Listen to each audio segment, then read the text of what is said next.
बेटी का घर कौन सा में जहारा को अपनी हुकूमत इस घर से जाती हुई नजर आ रही थी, क्योंकि जिस तरह से फिजा ने नाश्ता अपने कमरे में बैठकर शुरू कर दिया है, वहीं पर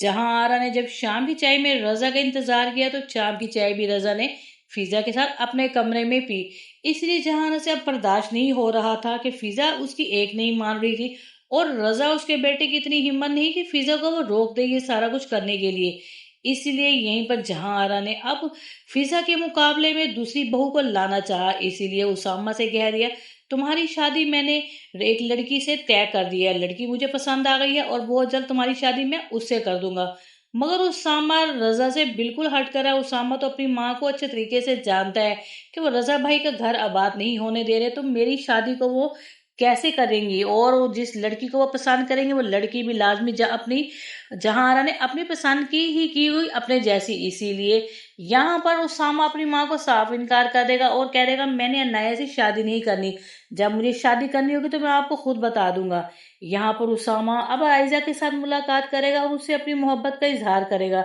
लेकिन आयजा उसामा की मोहब्बत को बिल्कुल भी कबूल नहीं करेगी, क्योंकि वह जानती है उस घर में उनकी बहन फिजा है और फिजा के साथ उसकी सास का रवैया जिस तरह से है, ये बात तो आयजा अच्छे तरीके से जानती है। इसलिए उसामा की बेइज्जती करते हुए आयजा साफ कह देगी कि इस तरह का तो सोचना मत, मेरी बहन फिजा का जो हाल आपने शादी के पहले दिन की है वो हम सब घर वाले अभी तक भूल नहीं पाए, इसलिए मेरा ख्याल देखना छोड़ो और अपने लिए कोई दूसरी लड़की ढूंढ लो। उसामा इस सारी बातों को हकीकत समझता तो है, लेकिन उसामा फिर भी पीछे नहीं हटेगा आयजा से। इसीलिए बार बार आयजा को कॉल करते हुए अपनी मोहब्बत का इजहार करेगा, जब तक आयजा उसकी मोहब्बत का जवाब अच्छे तरीके से कबूल ना कर ले।